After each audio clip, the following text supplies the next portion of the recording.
Corneille Nangaa, président de la Commission électorale nationale indépendante, CENI, lors d'une campagne de sensibilisation des activités de son institution auprès acteurs de la société civile congolaise à Kinshasa, le 30 décembre 2015.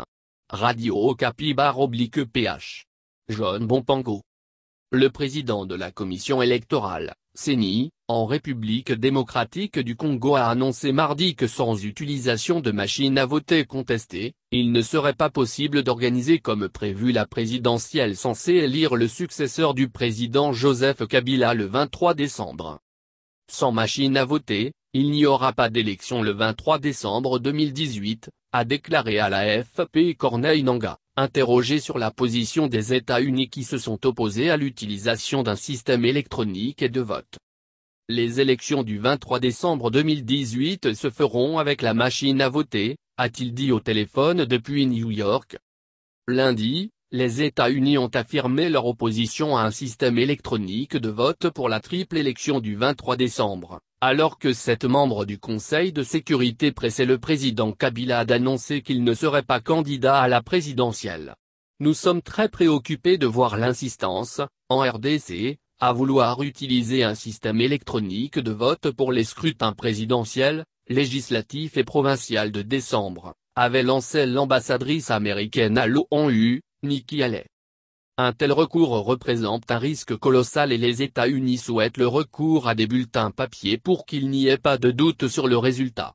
Les États-Unis ne soutiennent pas ce recours à un système électronique. S'il faut recourir aux bulletins papier, les élections devraient être organisées en juillet 2019, a estimé M. Nangaa. Les élections en RDC ne sont pas une affaire des États-Unis ou du Conseil de sécurité. La CENI entend faire respecter son indépendance vis-à-vis de ses partenaires nationaux et étrangers. Il ne suffit pas de dire que la machine à voter est mauvaise, il faut aussi proposer une solution à la place, notamment combien vous mettez sur la table, a réagi le porte-parole du gouvernement congolais, Lambert Mende. Le coût des scrutins est estimé à 432 millions de dollars avec les machines à voter et à 554 millions pour des bulletins papier. Il revient à la CENI de prendre la décision qui lui convient. Personne n'a le droit de donner des injonctions à la CENI, a ajouté M. Mende.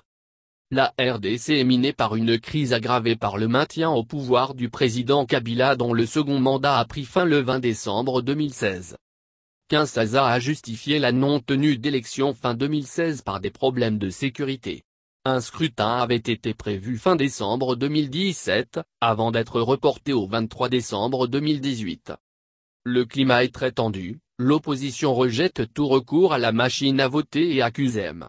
Kabila de chercher à tout faire pour se maintenir au pouvoir. Nous ne voulons pas de cette machine à voter, a déclaré Vital Kamerhe, chef de la troisième force politique d'opposition à l'Assemblée nationale. Avec ces machines, il n'y aura plus d'isoloir.